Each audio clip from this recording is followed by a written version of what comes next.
Yesu ashimwe cyane bwoko bw'Imana, nshuti z'umusaraba mwese abo duhurikiye hamwe gusenga Imana guhera ku itariki ya mbere uyu munsi tukaba tugeze ku itariki 17 z'ukwezi kwa Sebutambre ukwezi kw'icenda, turi mu masaha 10:20 z'igitondo.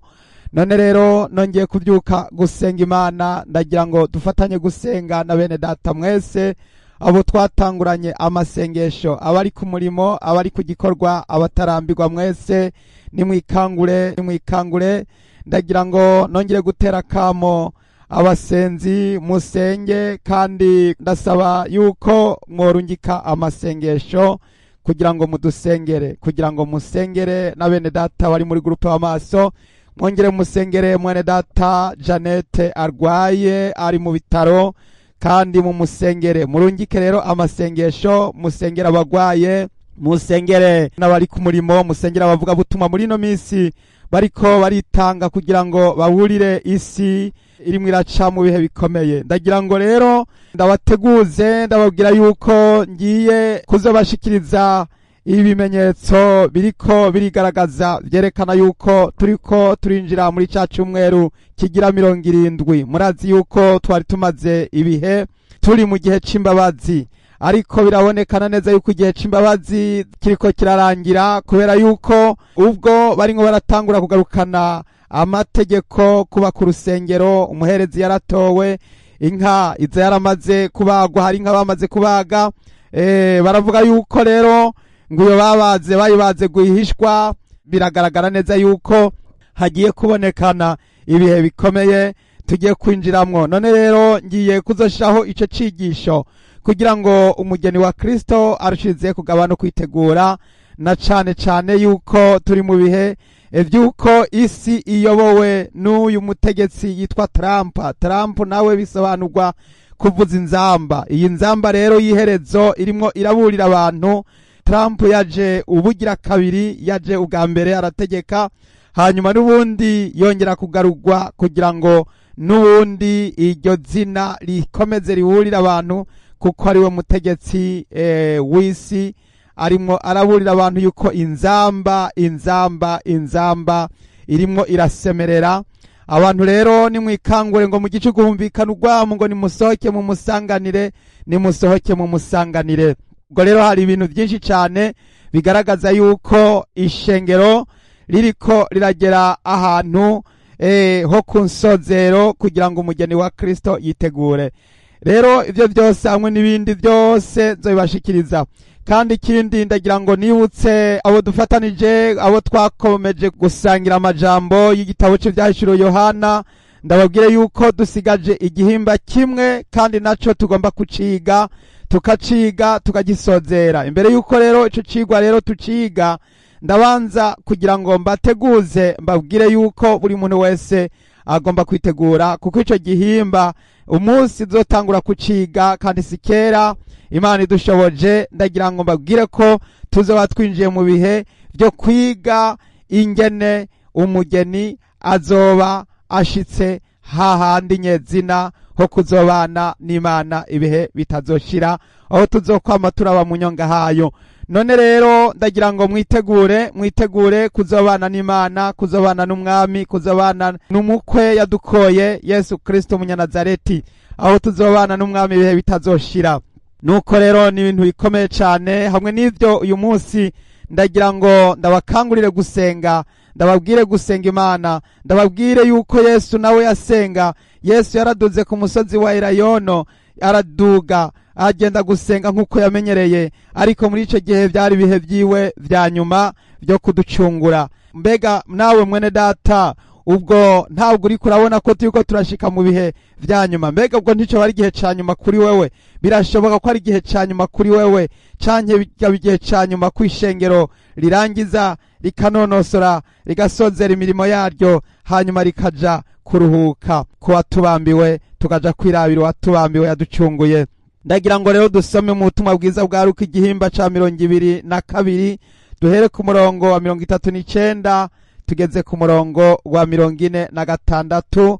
Muragira ngo murabe ingene Yesu yabwira abigishwa biwe kugira ngo basenge ntibaje mu mbosha mabi, ariko abigishwa birananirana, bakomeza gusinzira, bakomeza gucika intege, bakomeza kwihebura, nk'uko tubona uno munsi abasenzi bamwe na bamwe canke benshi hirya no hino bariko barabivamwo, abahora bashikamye, bahora baramiriza, bari muri mpwemu, uno munsi baramaze kudamarara, bibereye mu madini, bibereye kukuraba ibyo abantu bakora, aho kumva ico mpwemu yarababwira, aho gusanga mpwemu yarabayobore, bakurikiza ibyo abantu babategetse n'ibyo bababariye.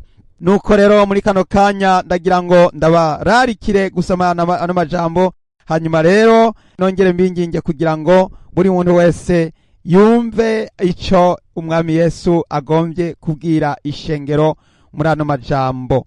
Turasoma rero duhere ku murongo wa 39.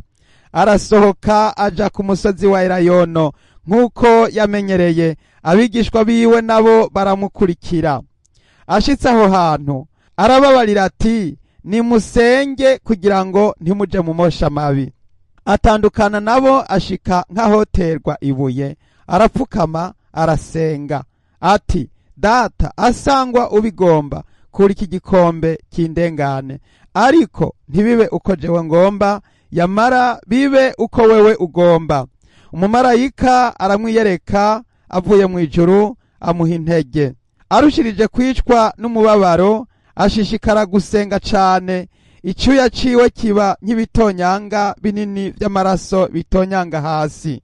Amaze gusenga ava hasi, aja aho abigishwa bari, asanga basinzirijwe n'umubabaro.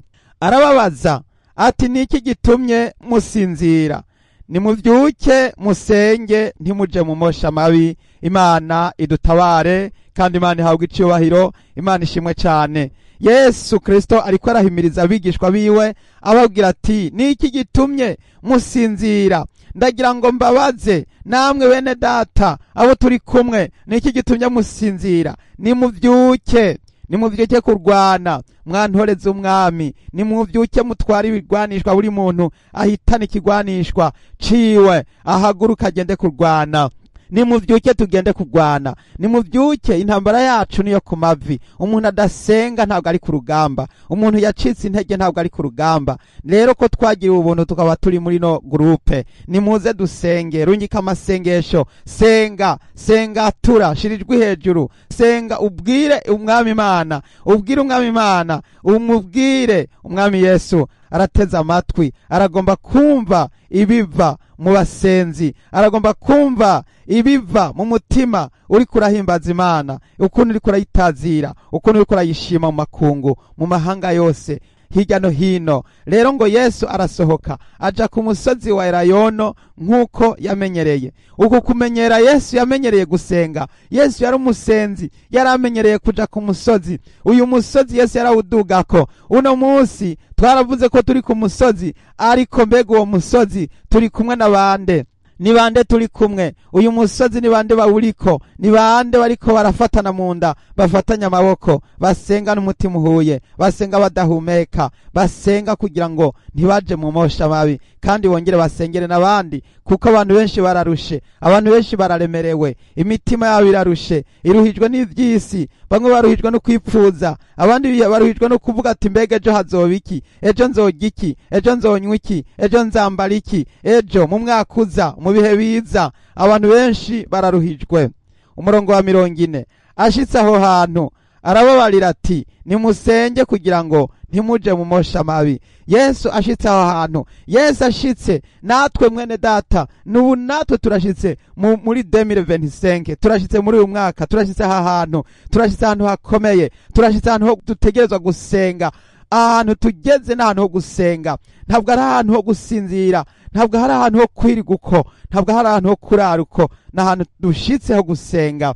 Uyu musozi wa Elayono Yesu yaduzeko, yarawushitseko, abonye awugezeko hejuru ku gatwe, aravuga ati, rero aha hantu nimuze tusenge, nimuze dusenge natwe uko tugeze muri no misi turi hagati muri ibi bihe by'amasengesho. Nimuze dusenge. Hano hantu dushitse ndabararikiye gusenga. Hano hantu dushitse Yesu aragomba ko dusenga. Yesu aragomba ko tuvugishwa n'Imana, dukoreshwa ibitangaza. Hano hantu dushitse Yesu aragomba ko tuba abahizi mu gusenga, abahizi senga, rungika amasengesho, sengera bene so. Umurongo wa 41 ngo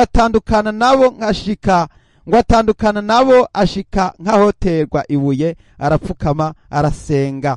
Imana ishimwe cyane. Ngo Yesu arashika ahantu ngo atandukana nabo, kuko yari amaze kubona ko barimwo baramucikisha intege, barimwo barashaka kumutera intege nke, kuko ntibari ko baramukomeza. Yarababwira gusenga, ahubwo bakamera nk'ibiyingiyingi, ntaco bamufashije. Ntibari bafise intege, ntibari bafise utugara, ntibari bafise inkomezi. Aca aratandukana nabo. Mwene data, gutandukana na Yesu ni ikibazo n'icago. Gutandukana na Yesu, iyo Yesu amaze kubona yuko wacitse intege, akakubwira uyu munsi ukarahira, agasubira ejo ukarahira, amaherezo azokudahwa, amaherezo azokwitandukanya nawe, azovana nawe. Kandi tandukana nawe hagati yawe n'umwami Yesu ntabwo rizoba ryoroshe kuzo gutandukanye n'ubugingo budashira. Ngo atandukana nabo. Yesu aratandukana nabo. Mbega mwene data, ugomba atandukane nawe. Ntiwipfuze yuko atandukana nawe. Haguruka mwene data, wambara ibirwanishwa, ukomere ku rugamba, ukomere uw'umuhizi. Ngo Yesu atandukana nabo, ngo ashika ahoterwa ibuye. Urumva yuko habayeho distance, harabayeho itandukaniro. Aha hantu nta communication yari ikiriho, nta communication. Igituma abantu benshi batagisenga, nta communication bagifise. Habayeho distance, habayeho kwiyeruwanya, gutandukana, kuja kure. Hariho intambwe hagati y'umwami Yesu n'abantu bitwa abo yahamagaye intumwa, abasenzi, abana b'Imana. Hariho abantu benshi bari barahamagawe, ariko no munsi arimo barabana tuninga, bariko barabana mu maso, bariko baraba ngo wesenga, ubundi ngo wesenga, bariko barakora nk'ivy'abana bakora. Yesu ngo aratandukana nabo. Iyo muriko murasigana, mwene data, nimuze dusenge. Naho uri hose, aho ugeze hose, wa uri kunzira, wa uri kwibarabara, wa uri mu nzu, wa uri hano hose, uri ku gikorwa, uri ku murimo, senga, usengere mu mutima, usenga Imana, usenge so aba mu mpisho, kandi so abona ibishijwe azoguhera. Sengera bene so, sengera intama z'Imana, sengera bene data.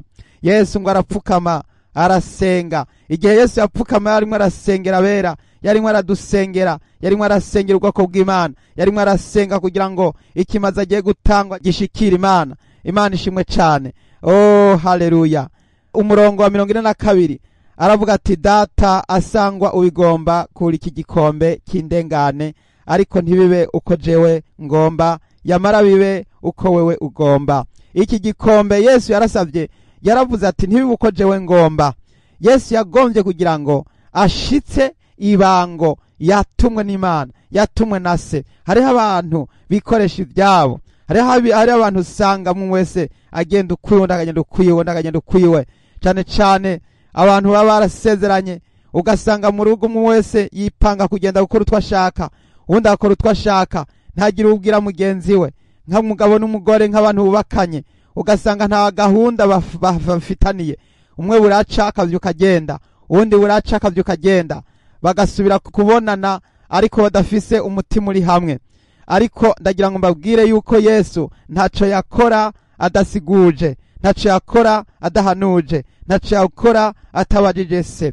Mwene data, abana buno munsi barakora ibintu, bagapanga urutonde, bagashaho za kalendriye, bagashaho urutonde iyo bazoja n'ibyo bazokora n'ibyo bazorangura. Isa atazi na kimwe, isa kumva ibiriko biraba, isa kabona ibiriko biraba. Abantu benshi ntibaramenya yuko gukorera hamwe ari ikintu c'ingenzi, kuko nk'aya masengesho tumwe turayakorera hamwe. Rero n'ibikorwa byose uko turakora tumwe turabikorera hamwe. Ndagira ngo mbabwire mwene data, mbega weho urimo urakora iki? Uri mu biki? Ko atawuzi ibyo uri kurakora, ko atacu uri kurabwira bene so, ko atacu uri urabwira abo muri kumwe. Mbega ubwo nta ntambara uri kuracamwo? Mbega ubwo nta bibazo uri kurahura navyo? Mbega ubwo nta ntambara uri kuragwana? Uzigwana guhishwa. Iyo uri kuragwana ibintu winyegeje, ico gihe bimwe urabigwana, bimwe bikaguhitana, kuko uba uriko uravyikorera. Kandi hariho bene so mwagombye kugira ngo muturanire imitwaro, nimwakirane imitwaro, nimuturiranire imitwaro, nimukomeze gusenga. Yesu aratura umutwaro, arawushikiriza se, arabwira ati data sangwa ubigomba kuri iki gikombe cy'indengane. Iri jambo ni rya jambo ryo gutura umutwaro, ryo kwakirana imitwaro, kugira ngo umwami Yesu ntihave hagira icyo akora Imana itagishigikiye. Iri sengesho Yesu yatubereye akarorero. Ndagira ngo natwe mu byo dukora, nubwo tuba tubona yuko turimo turakora umurimo w'Imana, igikorwa cy'Imana, tugomba kubaza Imana, mbega biri mu bugombe bwawe? Mbega ni wewe ubishigikiye canke kuri ubu ubwo sinahenzwe n'ivyo abantu barimo barakora, ubwo sinayobejwe, ubwo sinakurikiye ivyo abantu barimo barakora, ubwo sinisutse mu bitari byo, ubwo sinihenze?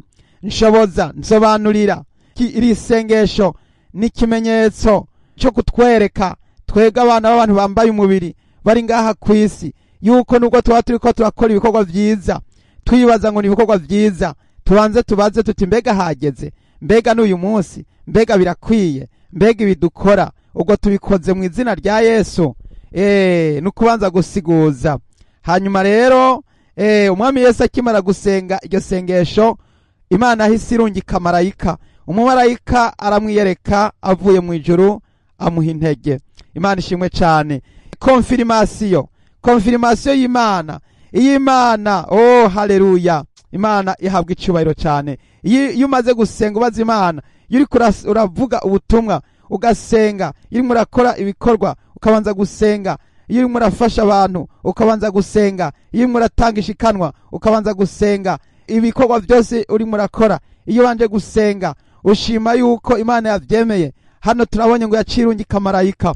Uyu marayika yaje ari uwo gukonfirima, ngo yaje ari uwo kumwongera intege, ngo yaje ari uwo kumwongera imbaraga, yaje ari uwo kumwongera inkomezi. Iyo urimo urakora ibikorwa by'Imana ukumva urongewe inkomezi, ubu uriko urahezagirwa. Imana ibirimo iravuga ati wi, ati yes. Imana ibirimo iravuga ati d'accord. Imana ibiri kumwe nawe, Imana ntibiri kure yawe. Rero izi nkomezi iyo uzihawe, uyu marayika acaza amwongera intege, amwongera inkomezi zo kuza kubasha kwikorera umusaraba, zo kuza kubasha kugenda kuduga ku musozi Gologota, zo kuza kubasha kwihanganira ibitsibo by'amahwa mu mutwe, na rya cumu mu rubavu, na za mambo mu biganza n'izindi mu birenge, na kwa gutonagurwa imishishagu hirya no hino ku mubiri hose. Umwami Yesu uyu marayika yamwongera intege zo kuramiriza. Imana ihabwa icyubahiro cyane. Umurongo wa 44 haravuga ngo arushirije kwicwa n'umubabaro ashishikara gusenga cyane, icyo yaciwe kiba nk'ibitonyanga binini by'amaraso bitonyanga hasi. Yesu nashimwe cyane. Yesu amaze kongerwa intege arasenga, arakomeza, arasubira, arabandanya, arakomeza, arashishikara, arakomeza, arasenga, icyuya kirabira gica kimera nk'ibitonyanga binini by'amaraso bitonyanga hasi. Mwami Yesu Kristo yarariko arikorera imitwaro yacu, ibyaha byacu nivyo yishizeko, nukuri n'intimba zacu n'ivyacu bigabitanye yajanjaguriwe ibyacu bicumuro, yakubitiwe ibyacu bicumuro, igihano kituronkesha amahoro cabaye kuri we. Yesu yabambiwe jewe. Umwami Yesu Kristo yararimo aradusengera, yararimo arereka Imana ibikorwa bikomeye agiye gukora. Ubu rero yarabisozereye, yarabirangije. Imana ishimwe cyane. Hasigayeho nawe urangiza umurimo wawe Yesu yaguhaye. Haleluya. Umurongo wa 45, amaze gusenga ava hasi aja ahabigishwa bari, asanga basinzirijwe n'umubabaro. Yesu yariko arasenga, arimo arasenga ayo majambo akomeye, arimo arahabwa izo mbaraga n'intege n'inkomezi. Hanyuma agarutse ahejeje, asanga abigishwa bararushe, bararemerewe, asanga ntibigeze basenga, asanga Yesu arimo arasenga wenyene. Mbega mwene data, ubwo Mwami Yesu agira aze gutora ishengero, mbega urimo urasengera icyo gikorwa, urimo urasengera iyo programa yo kuza kwa Yesu, mbega urimo urasenga ngo umugeni wa Kristo Yesu aze musange yiteguye, mbega urimo urasenga wisengera kugira ngo Yesu aze gusange witeguye. Erega amasengesho aratuma Imana yumva amasengesho, igashira mu ngiro umugambi wayo, kandi mu rutonde mu gihe cayo Imana igashitsa, Imana igakora, Imana igashitsa. Nimuze dusenge kugira ngo urutonde rw'Imana rwo kuza gutora umugeni ruzobe turi maso, ruzobe tugavye, ruzobe twiteguye. Imana ishimwe cyane. Kandi dusenge kugira ngo umugambi w'Imana usohore, dusenge kugira ngo ubwami bw'Imana buze, dusenge kugira ngo ingoma ya Mesiya ize, ikureho Satani, ikureho Antikristo, ikureho abadayimoni, ikureho ibi byaha. Isi yamaze kugera ahantu habi. Nimuze dusenge kugira ngo ubwami bw'Imana buze. Imana ishimwe cyane. Yesu ngo arababarira ati, ni iki gitumye musinzira? Nimubyuke musenge, ntimuje mu mosha mabi. Yesu arimo arababaza ati, ni iki gituma musinzira? Nimubyuke, nimubyuke musenge, nimubyuke musenge, ntimuje mu mosha mabi. Ndagira ngo duce dusenga Imana, twongere kuvyuka gusenga. Umuntu yahora aryama agasinzira, avyuke mu gicu gasenge, avyuke muri 3h, muri saa 10 muca, ku mutaga senga, hano hose senga. Yesu ashobora kuza mu gicugu canye, mu nkoko canye, umutwenzi ukitse. Yesu ashobora kuza ku mugoroba, Yesu ashobora kuza ku mutaga, kuko iri jambo ryitwa mu gicugu bisobanurwa ibyaha by'abantu kutakizwa. Ngo mu gicugu humvikana urwamo, ngo nimusohoke mu musanganire. Ico gicugu ni ukuvuga ngo abantu bari baguye, bari basinziriye, bari basubiye inyuma, ntibari bagisenga, ntibari bacihanye, ntibari bakirondera mu nyonga ha data, bari bamaze kubivamwo. Abantu benshi babivuyemwo, bari barasenga. Ndibuka mu masengesho aheruka twasanga amasengesho agenda akurikirana, ariko ubuhoho iby'inzitwazo zabaye nyinshi, ubuhoho ibibazo byaragwiriye, byariyongereye. Ubwa mbere abasenzi bararungika bakarungika, ariko noneho ubu urabona yuko hariko haragenda habaho intege nke, isubira nyuma. Ibi biratugaragariza neza. Ubwa mbere twahora tubona abantu bari mu bintu by'Imana cyane, babikunze, babinezererewe, ariko ubu byabaye ibindi. Abantu bariko baragenda baseta ibirenge basubira inyuma, aho gutera baje imbere batera baje inyuma, batera baje inyuma. Biragaragara neza yuko gambi wo gukiza abanyamahanga uriko urasa n'ugenda gushika ku nsozero, kandi ishengero n'iryamara kusozera imirimo yaryo, ubutumwa bwiza bw'ubwami bukamara gusozera igikorwa cabwo, abavuga ubutumwa bagasozera, abakozi b'Imana bakarangiza, imirimo ikarangira. Ico gihe mwene data hazoca haza rero kuza kuzamurwa, gutwagwa, kunyakuwa, gutwagwa kw'ishengero. Nuko rero nimuze dusenge muri iki gihe, wowe nanje tukiriko turasenga, turiko turakoreshwa, tuvugishwa. Nimuze dukoreshwa iby'ubuhizi n'iby'ubutwari, nimuze dusaba Imana itwuhagirisha amaraso yiwe. Yesu atwuhagirisha amaraso yiwe atuviriye ku musaraba. Nimuze twongere gupfukama imbere y'umwami Yesu, tumusabe kugira ngo adutabare. Rero ndagira ngo dusengera imitwaro, twongere dusengera abana b'Imana, twisengera kandi dusengera na mwene data ari mu bitaro, hamwe n'abandi bose bagwaye. Imana ibagenderere, Imana ibagirire neza. Data wo mwijuru, umwami, ndongeye kugushimira, ndongeye gukengurukira cyane muri aka kanya kongeye kungirira neza, ukampa uyu mwanya mwiza, ukabumpaye mwami w'icubahiro, kuyagana bene data ibyo gusenga, kuyagana bene data ibe turimo tugomba gusenga. Mwami, ndagushize imbere ubugingo bwanje, wongere kubuvugutira no kubweza. Ndagusabye ngo nkuremwe inkamba, ungire icuma kiramuye. Ndasabye mwami umpe gukoreshwa nawe no kuvugishwa nawe, umpe kuyoborwa no kurindwa. Ndasabye guhora nsenga mu gihe gikwiye no mu gidakwiriye. Mwami, ndasengera bene data wari muri groupe amaso bose, kuko mwami turi kumwe dufatanije ya masengesho muri iyi minsi mwami turimwo. Mwami, ndabasengera, ndabakwingingira kugira ngo bazigame Yesu, baha amavuta, ubahe inkomezi, ubahe ubutwari, ubahe kuyoboka, ubahe gukwizera, ubahe gushishikara, ubahe gukomeza amasengesho. Mwami, turasengeye mwami mwene data Janete ari mu bitaro mwami, kugira ngo umugenderere hajya agwariye yongere kumukiza.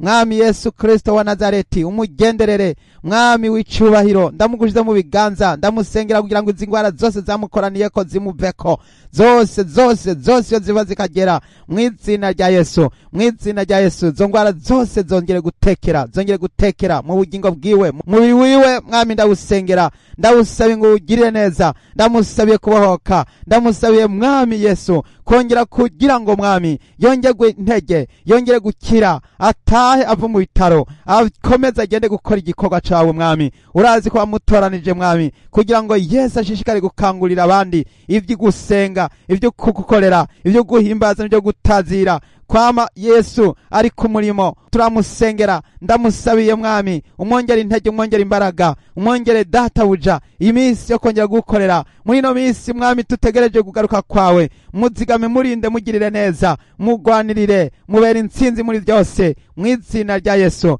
Mu izina rya Yesu izo ndwara zose zirukanywe, izo ndwara zose tekera, indwara zose ujya bwose mwami, ibibyimba byo mu nda, mafyigo, Yesu yongere kuyakiza mu izina rya Yesu, wongere kumukiza mwami Yesu.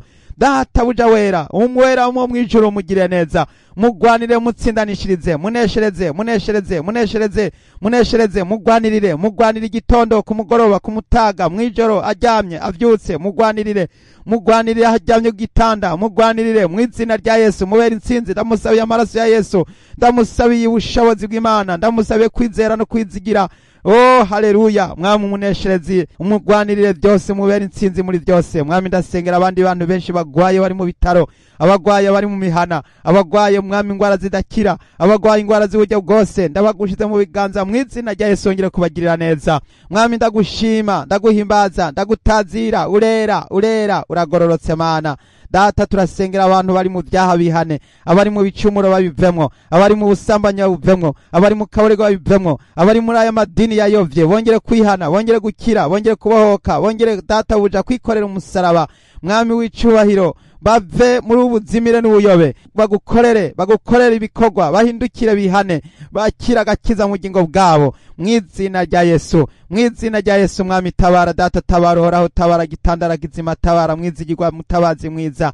Oh Yesu, tabara umugeni, tabara umugeni, tabara umugeni, umugeni wa Kristo yitegure, umugeni wa Kristo abe maso, umugeni wa Kristo akomeze kumva ya nzamba yiteguye kuvugwa mwami. Ibimenyetso, inzamba yiteguye kuvuzwa mwami, ibimenyetso bimwe biragaragara n'ibigaragaza ko tugomba kugaba no kuba maso no kudasinzira, ariko tugahora tugavye, tugahora twiteguye, kuko mwami umwanya n'umwanya, isaha n'isaha, igihe cyose tugomba kwitegura ngo tuzamugwe. Urakoze mwami Yesu, turasabye mwami ubwami bwawe buze, turasabye ingoma yawe uze, turasabye kugira ngo uze Data, turakunyotewe, turakugomba mukiza we, turagomba kubana nawe Yesu, amaso mu yandi tukwibonere Yesu. Turagomba mwami Yesu nguko tuzosa ni kurahishurwa, ngo ariko ico tuzi nuko ni wahishurwa tuzosa nawe, ngo uzokuraba ukusa, zokuraba ukumeze mwami. Turagomba kuzokorana nawe ibihe byose, ubuziraherezo mwami. Turagomba kwibanira no waducunguye, turagomba kwibanira no watwitangiye ku musaraba Igorogota, turagomba kwibanira n'umwami w'amahoro.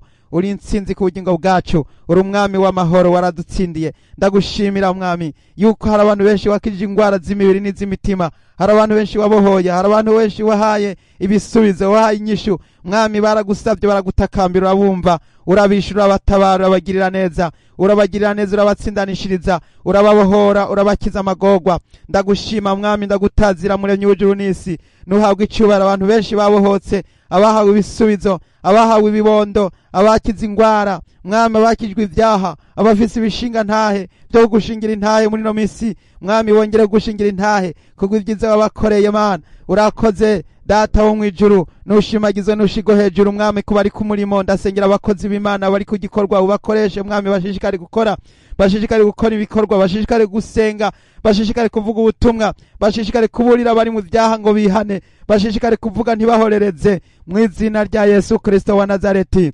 Urakoze Mana, turagushimira, turagukengurukiye cyane, kuko ari wowe wumva amasengesho kandi ari wowe wishura. Urakoze mwami, urakaza mwami Yesu, urakaza, turagukumbuye, urakaza mwami, nuhabwe icyubahiro. Kaze mu mutima wanje, kaze ndakwiyeguriye, ndakwihaye mwami, nditanze mwami Yesu kugira ngo mbikimaze igizima cera. Ndatanze umubiri wanje, ndatanze umubiri wanje n'umutima wanje mwami, ndakwiyeguriye mwami, mbu muri wawe mbicibare cawe mwami Yesu Kristo. Nkoreshe mwami, mbindogoba yawe mwami, ungendere ko Mana Yesu, abari unyobora unzigama kandi unzigame, ndinde, umbere intsinzi muri byose na hose, uhereye none kugeza ibihe byose mwami, kugeza ibihe bitazoshira. Nzogumane nawe, nzohorane nawe ibihe byose. N'uyu mwene Data nawe nyene, umuntu wese ariko arasenga, asenga muri ubwo buryo, asenga asaba iryo jambo, asaba kuzohorana nawe ibihe byose. Yesu, umva gusenga kwiwe, wongere kumugenderera, wongere kumubera intsinzi n'igisubizo. Data, mu izina rya Yesu turakwiyeguriye, amazina yacu yandika mu gitabo cyawe cy'ubugingo cyawe, umwagazi w'intama yatanzwe ku kimazi, uhereye ku kuremwa kw'isi Mana. Udukoreshe, utuyobore, utuzigame, uturinde, utugirire neza, ukomeze kubana natwe mwami. Udehe gutsinda isi n'ivy'isi n'abadayimoni n'imyuka mibi, udehe gutsinda imiyaga mibi yose, udehe gutsinda ibitero mu izina rya Yesu mwami. Udehe kunesha, dukomeze kunesha, egome Mana. urakoze Yesu Kristo, urakoze mwami w'abami, ndagushimiye Yesu bitangaze ngo birakoreka, urakoze Mana, ndabigushimiye, urakoze kubikoze, turabigushimiye tubikengurutse, turavyambaje dushima, nanje ndabisenze mu izina ry'umwami wacu Yesu Kristo, amen. Haleluya. Umwami Yesu abahezagire, mwari kumwe na mwene so Mbonimpa Abeli. Haleluya, haleluya, amen.